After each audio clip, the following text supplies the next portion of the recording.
Caffeine's pretty. It's a pretty interesting concept. Just a plant, but I smoke it because it's just a plant. Imagine thinking smoking weed is a personality. Over 100,000 metric tons of caffeine are consumed around the world every year. That's equivalent to the weight of 14 Eiffel Towers. Most of this caffeine is consumed in coffee and tea. Well, caffeine is a drug,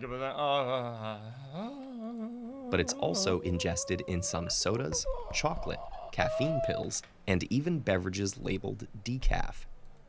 Caffeine helps us feel alert, focused, happy, and energetic, even if we... This is my last rant, and then I will not be talking for the next 20 million videos or games. It's gonna be a mute stream. I'm muting the fucking stream. Listen to me very carefully. This is very important. The term drug is going to be used for a lot of substances. And a lot of things are drugs. A lot of them are drugs, and some of them are not drugs, right? I understand you're gonna say, yeah, but this is a drug. Yeah, but it's a drug. Okay, you're right. Okay.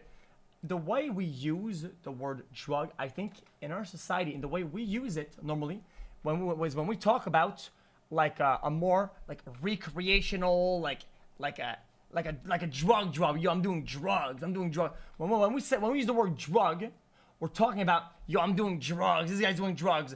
You know when people say, oh, this guy's doing drugs, right? You know exactly what they're saying.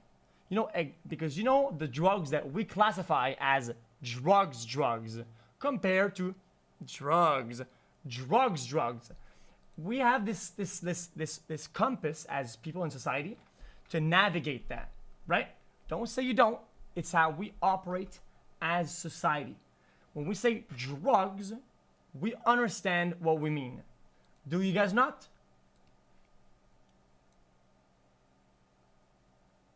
By downplaying, but you're not doing anybody any good by saying, oh, that's a drug too, that's a drug. You're right. It is a drug. It does make sense. But we usually try to navigate some of these things by potential harm and severity of effects. And sometimes by illegality and mixing the pot. And that's how we navigate this compass. I think we use certain descriptives, right? And by saying, oh, but dude, I'm gonna go smoke weed, smoke crack, and I'm about to put a pipe up my butt because caffeine is also a drug. Focused, happy, hey, got him. God, yeah, man, I got it. Because I'm gonna do that because it's also a drug and everybody does this. So I'm gonna do that too. Shut the fuck up. Decaf. Caffeine helps us feel alert, focused, happy, and energetic, even if we haven't had enough sleep. But it can also raise our blood pressure and make us feel anxious. It's the world's most widely used drug. So how does it keep us awake? Because it makes us release adrenaline or norepinephrine. Caffeine evolved in plants, where it serves a few purposes. In high doses, as it's found in the leaves and seeds of certain species, it's toxic to insects.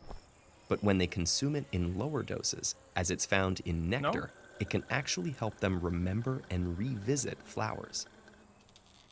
In the human body, caffeine acts as a stimulant for the central nervous system. Yeah. It keeps us awake by blocking one of the body's key sleep-inducing molecules, a substance called adenosine. Your body needs a constant supply of energy, which it gets by breaking down a high-energy molecule called ATP. In the process, it liberates adenosine, ATP's chemical backbone. Neurons in your brain have receptors perfectly tailored to this molecule. When adenosine docks to these receptors, it activates a cascade of biochemical reaction. This is actually pretty well drawn. I think this is a good explanation. When adenosine docks to these receptors, it activates a cascade of biochemical reactions that cause neurons to fire more sluggishly and slow the release of important brain signaling molecules. In other words, you get sleepy. Caffeine is what's called an adenosine receptor antagonist. And it'll block it. That means it derails this process of slowing your neurons down by blocking adenosine receptors. Caffeine and adenosine have a similar molecular structure, close enough that caffeine can wedge into the adenosine receptors, but not close enough to activate them. To summarize, adenosine inhibits your neurons. Caffeine inhibits the inhibitor, so it stimulates you. Caffeine can also boost positive feelings.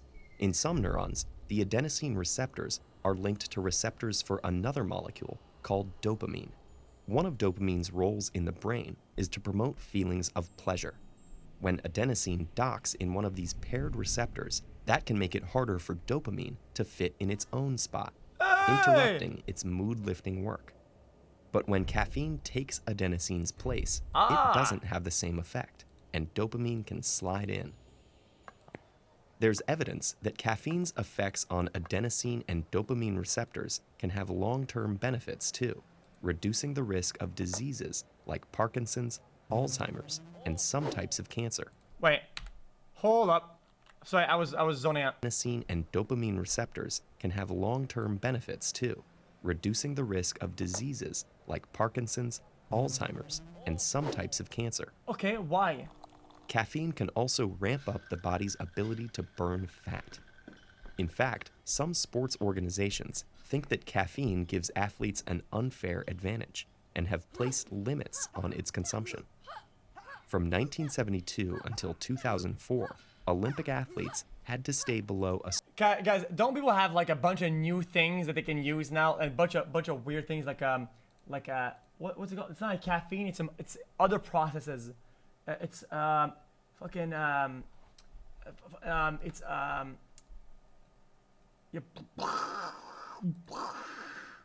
guys, come on. There's other things that taurine. Yeah. What else? There's taurine. There's other shit. Oh yeah. certain Oh yeah. blood caffeine Pre-workout. That shit is scary, dude. Dude, pre-workout, you get a bunch of that. Dude, your scalp gets cold and shit. I can't feel my head. I'm scratching my hair. I want to pull a little bit. My skin gets cold. I'm scratching. Let's go! concentration to compete. Oh no, that's not that. Of course, not all of caffeine's effects are so helpful. It might make you feel better and more alert, but it can also raise your heart rate and blood pressure, Yeah, that's cause bad. increased urination or diarrhea, and contribute to insomnia and anxiety. Plus, the foods and beverages caffeine is found in have their own impacts on your body that have to be taken into account. Your brain can adapt to regular consumption of caffeine. If your adenosine receptors are perpetually clogged, your body will manufacture extra ones. That way, even with caffeine around, adenosine can still do its job of signaling the brain to power down. That's why you may find you need to consume more and more caffeine Wait a minute. to feel as alert. Wait a minute. There are more and more adenosine receptors to block. It's Okay, also why... Guys, tough question. Do these new receptors end up dying down or deactivating or whatever if you've consumed so much caffeine and then you stop? They end up being like, okay, we have too much of this, and it levels out, right? So your brain has a baseline of what it has and what it needs, and will make new ones, and it will adjust. receptors to block. It's also why, if you suddenly quit caffeine, you may experience an unpleasant withdrawal. With plenty of receptors and no competition, adenosine can work overtime, causing symptoms like headaches, tiredness, and depressed moods. But in a few days, the extra adenosine receptors will disappear.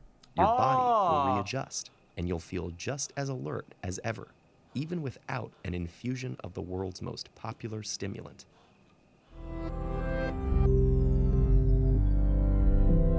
Maybe we should stop pausing videos now and just